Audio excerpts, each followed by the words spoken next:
Epístola de Paulo aos Efésios, Efésios 4, verso 1 ao verso 6. Todos os irmãos aí já abriram as suas Bíblias? Todos estão ligados na palavra? Então, vamos ler, né? O que é que o texto aqui nos fala? Por isso, eu, prisioneiro no Senhor, peço que vocês vivam de maneira digna da vocação a que foram chamados, com toda a humildade e mansidão, com longanimidade, suportando uns aos outros em amor, fazendo tudo para preservar a unidade do Espírito no vínculo da paz. Há somente um corpo, há somente um Espírito, como também uma só esperança, para a qual vocês foram chamados. Há um só Senhor, uma só fé, um só batismo, um só Deus e Pai de todos, o qual é sobre todos e age por meio de todos e está em todos.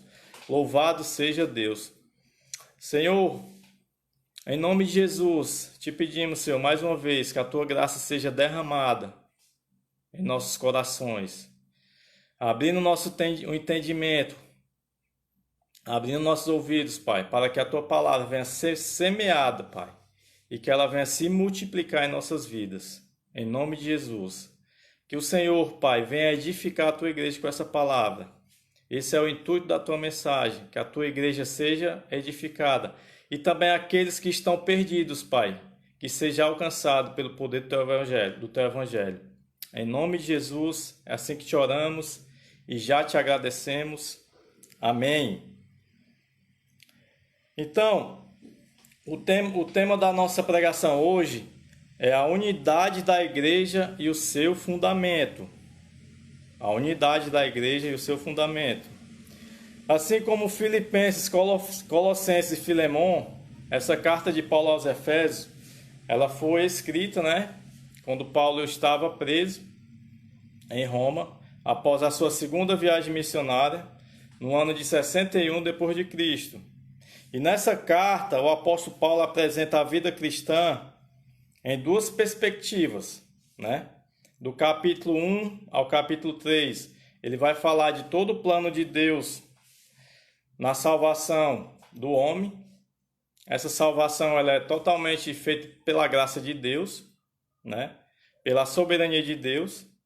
E também ele vai falar no capítulo 3 a salvação não só do homem, mas ele fala a salvação do judeu e dos gentios no capítulo 2.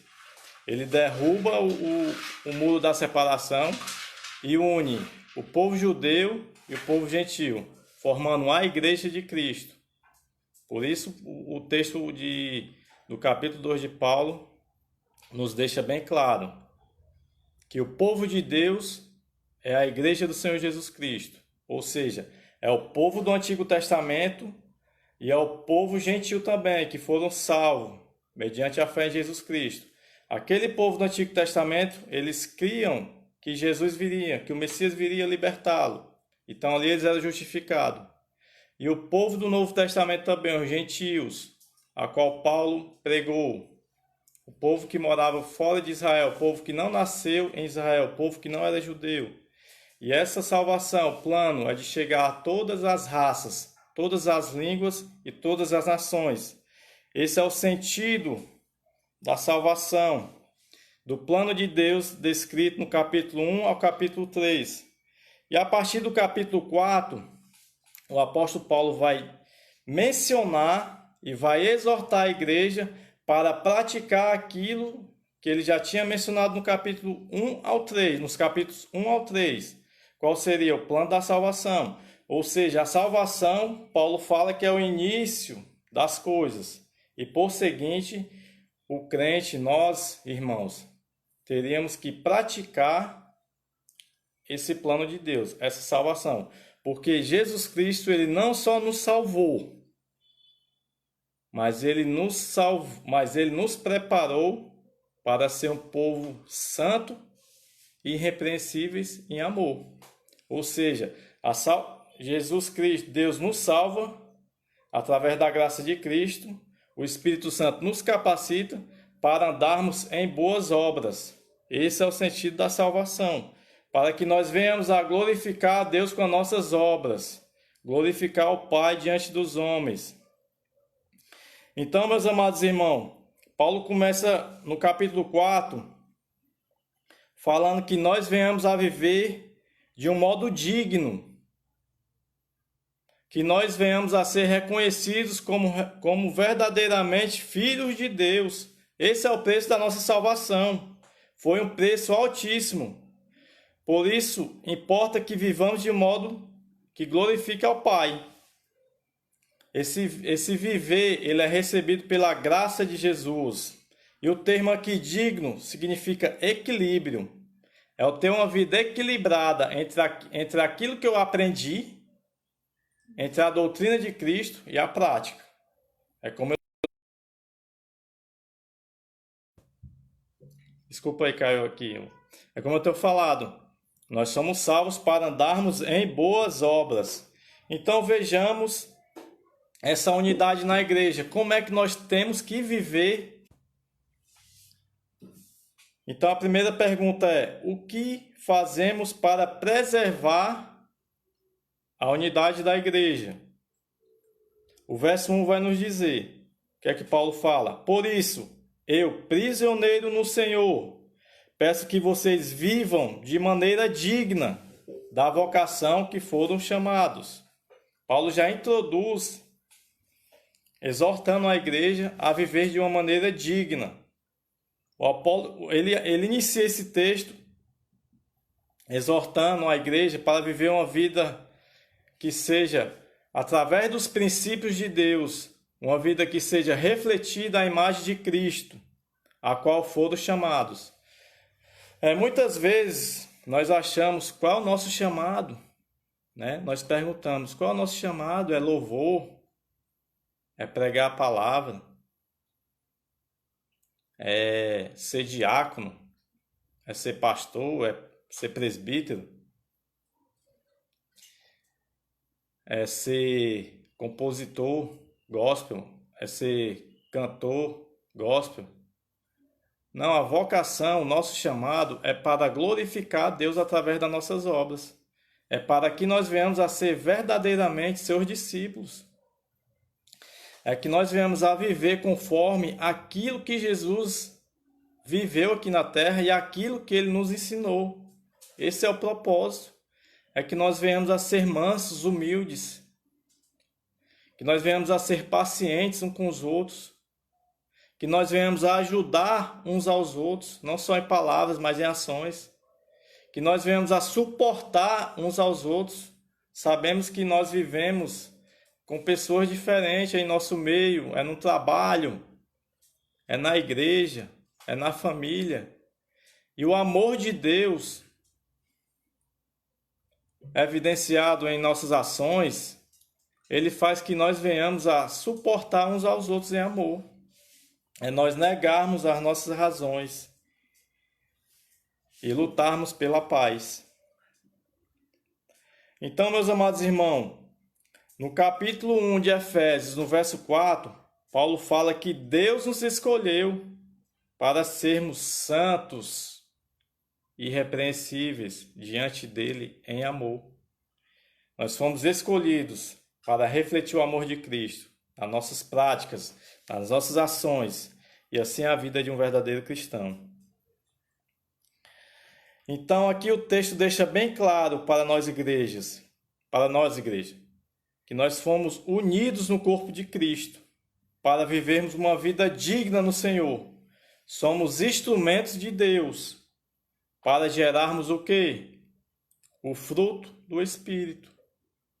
Essa mensagem da abertura, essa mensagem na abertura, em Gálatas 5, no verso 22, e juntamente com esse texto aqui em Efésios, no capítulo 4, no verso 2 em diante, do verso 1 em diante, está totalmente conectada, né? A Bíblia, ela se responde Um verso responde ao outro.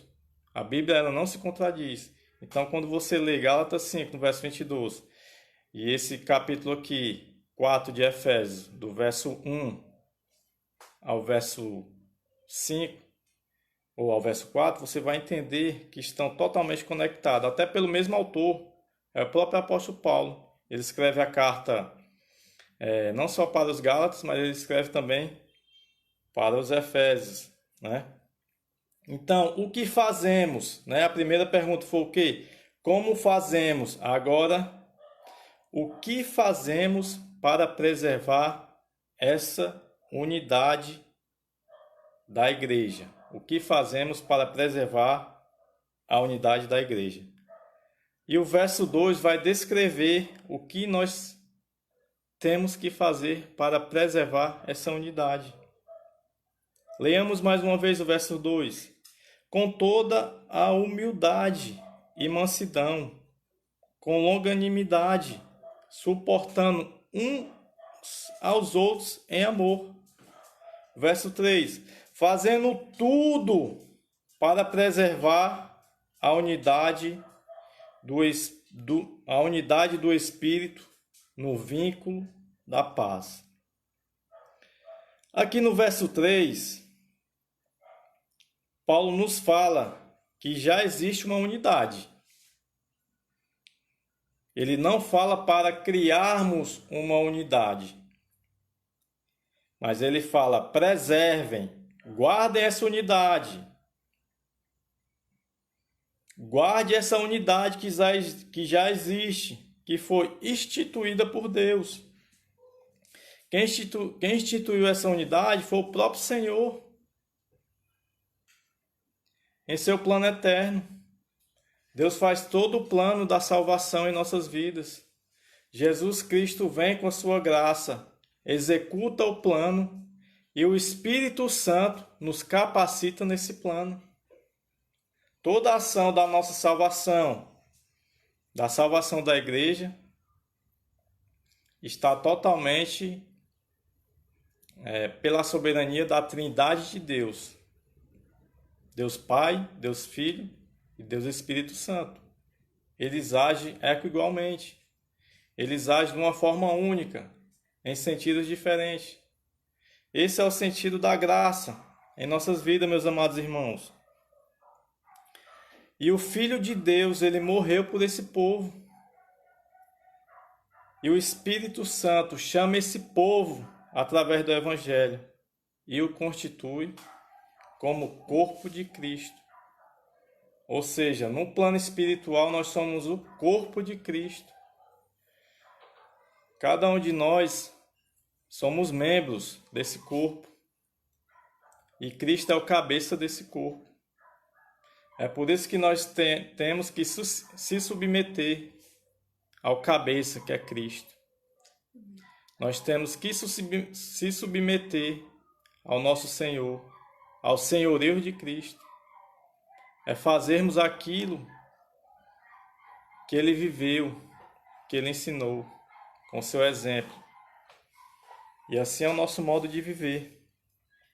Essa unidade, ela vem no fato de que Deus já juntou um mesmo povo, que é a igreja. E que Cristo é o cabeça dessa igreja, como eu tenho falado. Essa igreja não é uma instituição ou uma denominação religiosa, não é isso. Não é isso o sentido de igreja. A igreja são os membros do corpo de Cristo. Em todas as regiões, em todos os lugares. O corpo de Cristo está espalhado em todo o mundo. É aqui no Brasil, é na Europa, é na América, é na África, é aqui no Nordeste, é no Sul, é no Sudeste, é no Centro-Oeste. Em toda a região estão aqueles que são membros do corpo de Cristo, aqueles que vivem segundo a fé, aqueles que vivem diante da palavra de Deus, aqueles que semeiam a palavra de Deus, aqueles que praticam as boas obras de Deus, aqueles que vivem uma vida digna no Senhor. Esses são os membros do corpo de Cristo.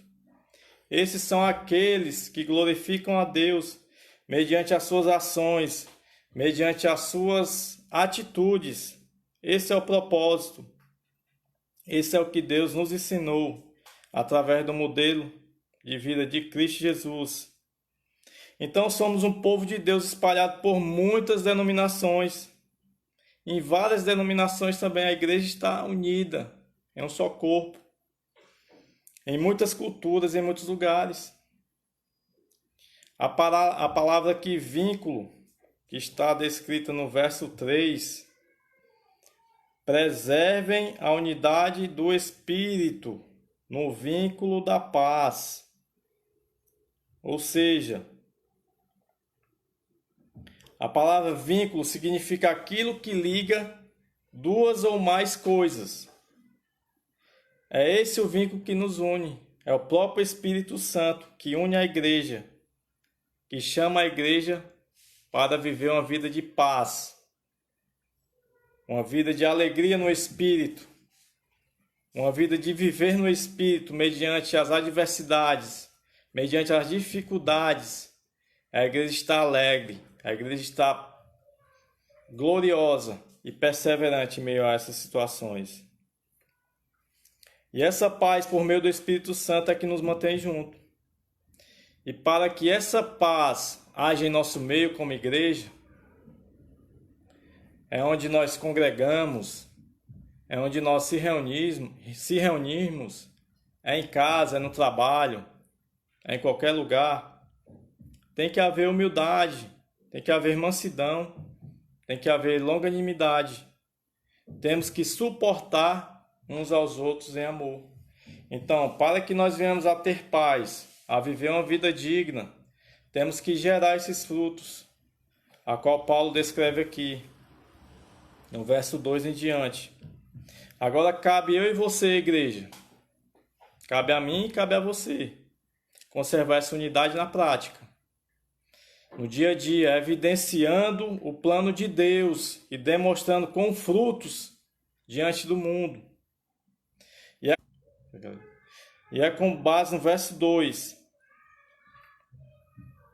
que nós iremos ver quais são esses frutos. Nós vamos ver as características de cada fruto desse e essas virtudes praticadas por aqueles que estão unidos no corpo de Cristo. Então o verso 2 mais uma vez fala com toda a humildade e mansidão, com longanimidade, suportando uns aos outros em amor. Paulo ele cita 4 virtudes aqui nesses versos, que devem fazer parte das nossas vidas, que devem fazer parte de um cristão genuíno, da vida de um cristão genuíno, para a preservação da unidade da igreja. Então temos que viver com toda humildade. Humildade aqui não significa uma situação financeira, não é isso, nem uma posição diante da sociedade, muito menos. Mas é uma característica gerada pelo Espírito Santo. Isso que é humildade. É se despojar de si mesmo, assim como Cristo se despojou lá em Filipenses 2. Cristo se despojou das suas razões, se esvaziou e foi para a morte de cruz. Ele sendo Deus, ele abriu mão da sua razão, mas ele foi obediente até a morte de cruz. É se contrapor ao orgulho e é também se contrapor ao individualismo. A pessoa humilde de coração, ela repudia o orgulho e ela repudia também o egoísmo. É você reconhecer o valor dos outros e reconhecer os seus próprios erros. É estar sempre pronto para receber uma admoestação. Isso é humildade. É o negar as minhas razões, cedendo as minhas vontades, para que eu tenha uma vida de paz diante dos irmãos. E é na hora que houver uma situação adversa, em prol de pensamentos ou ações divergentes, situações a qual você não se agradou, é você abrir mão da sua razão para manter a paz com aquela pessoa. É quando aquela pessoa lhe insultar, falar algo que lhe afligiu, falar algo que não é verdade, é você abrir mão da sua razão para manter paz com aquela pessoa. E ele fala também aqui, Paulo, temos que viver com mansidão, no verso 2. A palavra mansidão não é sinônimo de fraqueza, é a suavidade dos fortes. Não é porque eu sou manso, porque eu sou fraco, não. Mas a mansidão, ela é uma sabedoria que só vem de Deus. Uma sabedoria que está descrita lá em Provérbios. Uma sabedoria que está descrita lá nas bem-aventuranças. Essa mansidão é o próprio Espírito Santo que derrama em nossos corações. Então, meu amado irmão, se você não é manso, se você tem dificuldade de lidar com as pessoas, se você é um pouco rude em situações, se esvazie, peça ao Senhor que Ele vai derramar essa graça na sua vida. Ele vai lhe transformar. Ele vai deixar você assim como é Cristo. E assim como foi Cristo, manso e humilde de coração. Uma pessoa mansa, ela prefere sofrer o dano do que infligir. 1 Coríntios, no verso 7 do capítulo 6. É o mesmo que ter prontidão interior para sofrer o mal, sem devolver na mesma moeda. A mansidão não se pode ser confundida com uma atitude covarde. Não é isso o sentido da mansidão. Controla o seu temperamento e impulso. É uma pessoa que tem completo domínio de si mesma. É ser cortês com outra pessoa, é responder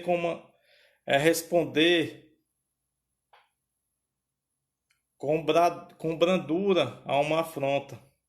Porque no momento que você responder com uma palavra dura, isso pode suscitar ira e causar uma divisão. É na hora que a pessoa lhe tratar mal, você ser brando, você ser manso. Porque o amor de Deus vai tocar no coração daquela pessoa. A Bíblia fala que o amor nos constrange. Nós temos que gerar esse amor em nossas atitudes. Uma pessoa mansa não se rebela contra Deus, nem murmura. Ela aceita a vontade de Deus, de bom agrado. Ela diz como Jó: temos recebido o bem de Deus, mesmo na hora das dificuldades. Uma pessoa mansa é como Paulo, soube viver contente em toda e qualquer situação. Ele estava sempre dando graças a Deus, sabendo que todas as coisas cooperavam para o seu bem. Jesus é o nosso modelo de homem manso, pois ele, quando foi ofendido com ofensas e insultos, não revidou da mesma forma. Quando maltratado, não fazia ameaças, mas se entregou-se para aquele que julga retamente. Louvado seja Deus. Ou seja, o cristão que é manso, meus queridos, ele não discute, ele não teima, mas ele age com brandura. Nas horas de conflito, ele é um pacificador. Essa é uma das principais características e qualidades de um cristão para que a unidade da igreja venha a ser preservada. E no verso 2 também temos que agir com longanimidade. O que é longanimidade? É paciência em situações adversas, com pessoas também.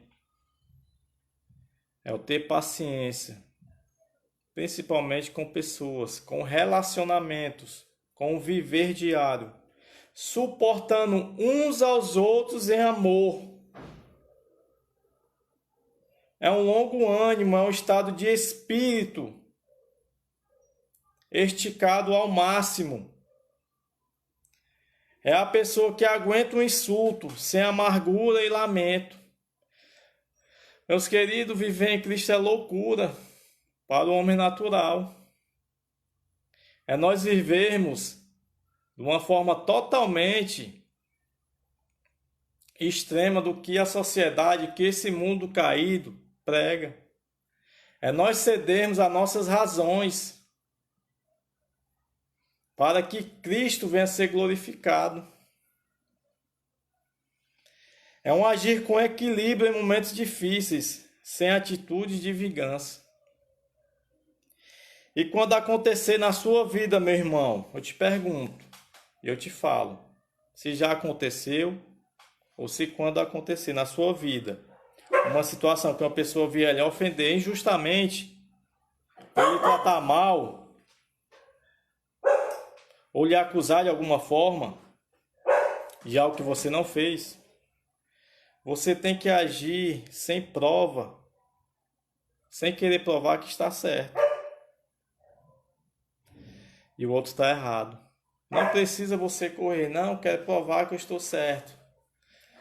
Não, eu vou provar para aquele rapaz, para aquela moça que ele está errado. Não, seja brando. A verdade vem à tona. Seja um pacificador. Semeie a paz. É como eu tenho falado. Todos esses atributos, todos esses frutos aqui, ele confronta.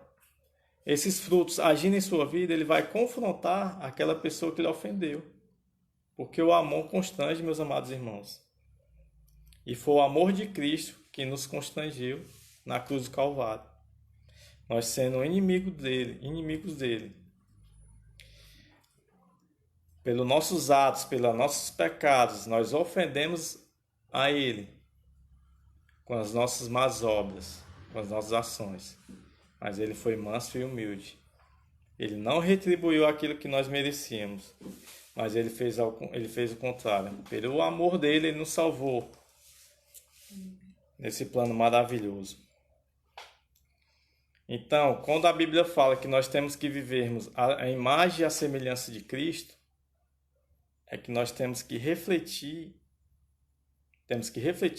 a imagem e a semelhança de Cristo nos nossos atos. É isso que é o sentido da salvação em Cristo Jesus. Então, meus queridos, é ter que suportar as fraquezas dos outros, se colocando no lugar do outro para preservar a unidade do corpo de Cristo. O amor tudo suporta. Nós suportamos uns aos outros em amor. É isso que Paulo nos orienta. E essas são as 3 práticas dessas habilidades espirituais: a humildade, a mansidão e a longanimidade. E suportar vai além da paciência. É um comportamento de alguém, uma situação a qual nós passamos. É mais que isso, é levar as cargas uns dos outros. Ou seja, é compartilhar o amor, a esperança com aquele que perdeu. É a disposição altruísta que deseja para os outros aquilo que você quer para si próprio. É o desejar aquele bem que eu quero para mim, para os outros. É a chave da igreja, suportar uns aos outros em amor. Por isso é necessário que nós, igreja, nos toleremos, suportando, dando suporte uns aos outros, respeitando os pensamentos de cada um, respeitando as fraquezas e as diferenças de cada um. Ainda que um não venha a concordar com o seu pensamento, a amizade em Cristo tem que permanecer.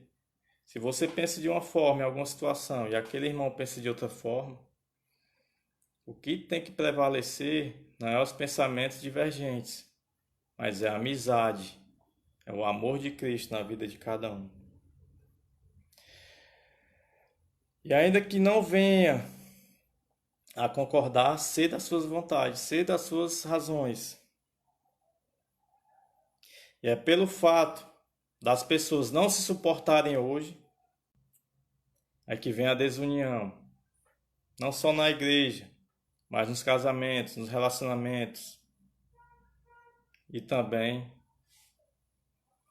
na sociedade. Mas o caminho bíblico é outro.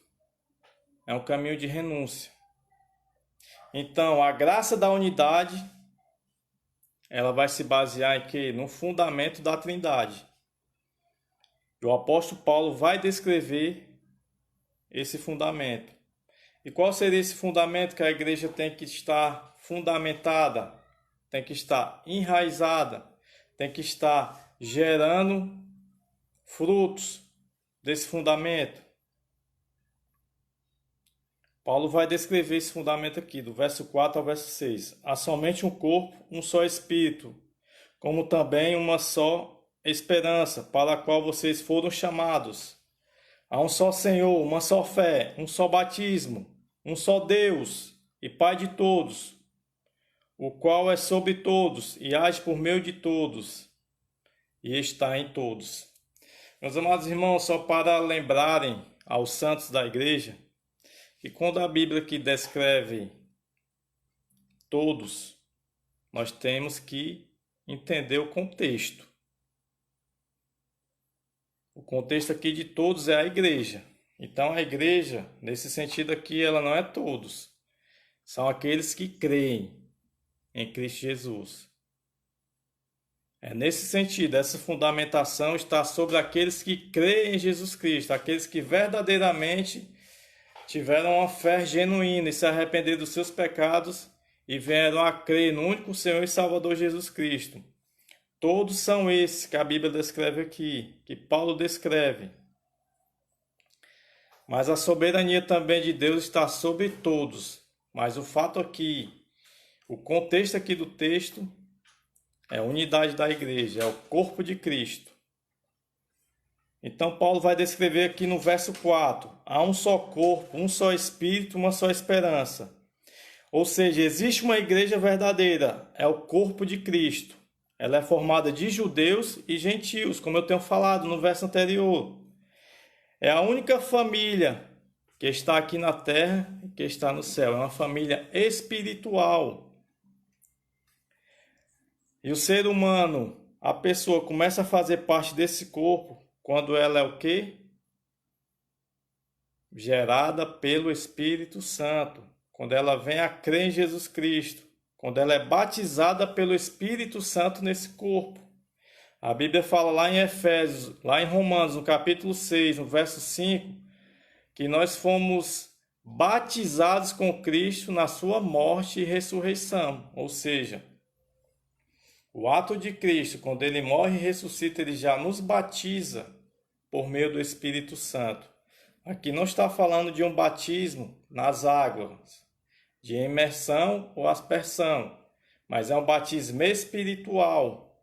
É um batismo pelo Espírito Santo, é o selo do Espírito Santo em nossas vidas.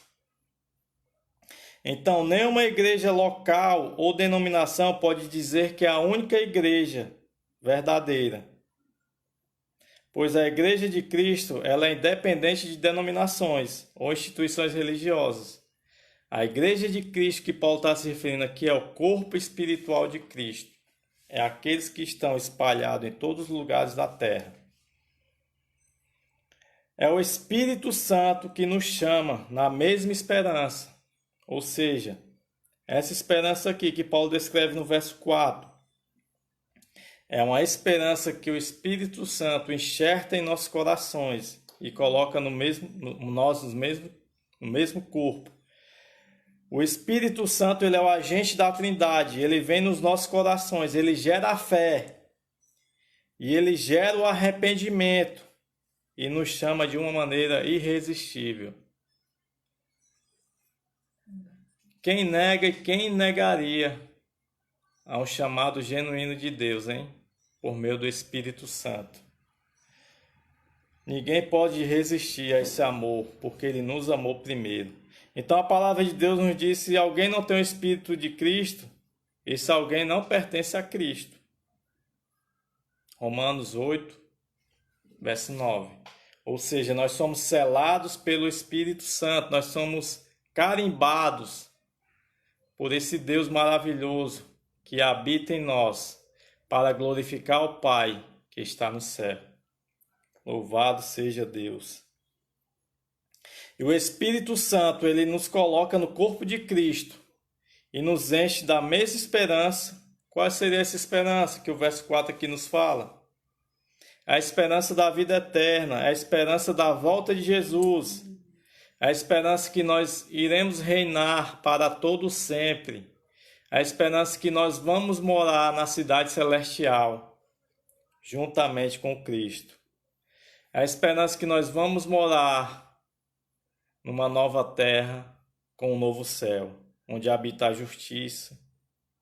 É isso que nós esperamos, essa é a esperança. E o verso 5 aqui vai descrever: há um só Senhor, uma só fé e um só batismo. Há um único Deus, Senhor sobre todas as coisas. Só nele há salvação e libertação. Só nele há consolo. Só nele está a verdade. Então esse Senhor aqui que o verso 5 descreve é o próprio Senhor Jesus Cristo. Neste Senhor se fundamenta a esperança de uma vida nova, de um novo viver, de justiça e de paz. Não há outro Senhor. Este é o nosso Senhor Jesus Cristo, que morreu por nós, ressuscitou e vive à destra de Deus Pai, e intercede por nós. Ele um dia virá, meus amados irmãos, buscar eu e você, para que nós venhamos a reinar eternamente, para todo sempre. Então é difícil crer que crentes que se dizem obedecer ao mesmo Senhor sejam incapazes de andar juntos em unidade. Porque essa ação soberana de capacitação, de salvação, é o próprio Deus que nos capacita. Ele é o único. E é nele que está fundamentada toda a nossa esperança. Temos que ter uma só esperança, o mundo redimido em Cristo, que é o nosso único Senhor. A Ele estamos ligados na fé.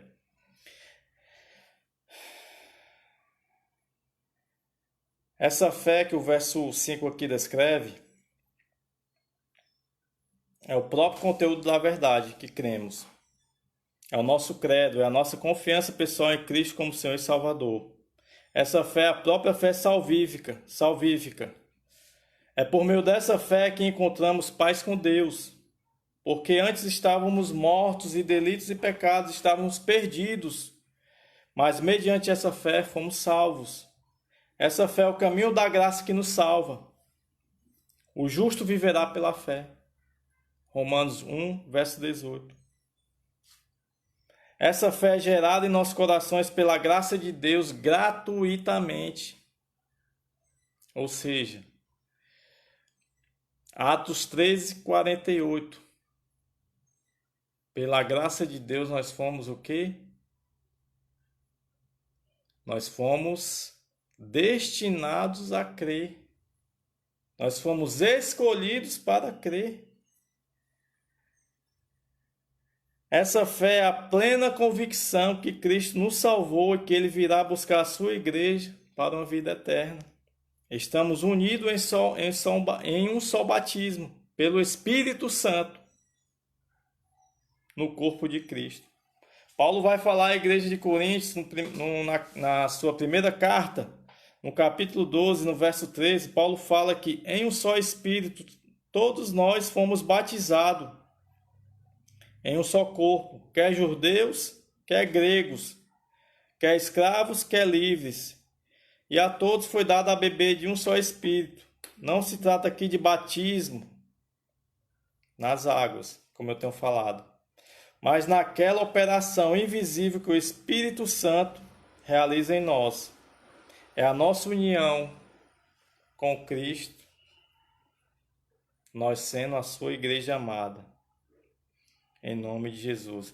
E o verso 6 vai descrever que há um só Deus, Pai de todos, o qual sobre todos age por meio de todos e está em todos. Deus é o Pai de toda a igreja, meus amados irmãos, tanto na terra como no céu. Deus é sobre todos, com isso mostra o domínio de sua soberania. Apesar de tanta coisa parecer indicar o contrário, nada está fora do seu domínio. Ele é um Deus exclusivo e único. Ele é o Pai de todos aqueles que nele crêem. Em Cristo Jesus, ele nos adotou para sermos seus filhos. Nós éramos bastardos, mas ele nos adotou. Fazemos parte da sua família. Ele é soberano, ele reina sobre todos. Ele age sobre todos aqueles que nele crêem. Ele habita na sua igreja, que é o corpo de Cristo.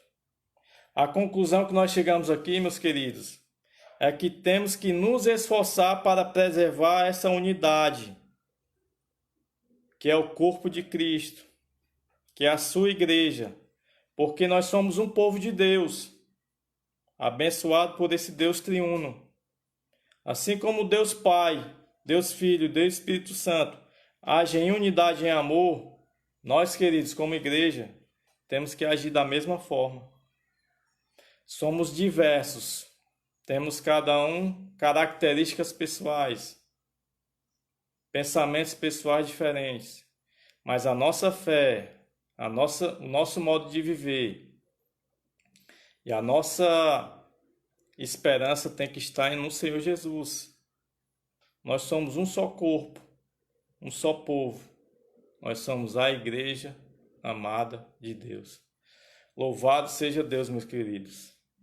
Que nós possamos vir gerar esses frutos, esse fruto do Espírito Santo, que Paulo descreve aqui também, no capítulo 4 de Efésios.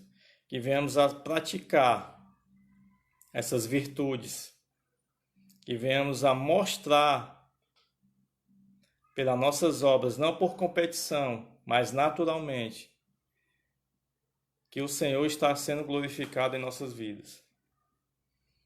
Que meus irmãos fiquem com Deus, que Deus possa abençoar cada um de vocês e que voltaremos terça-feira para trazer mais uma mensagem. Então fique com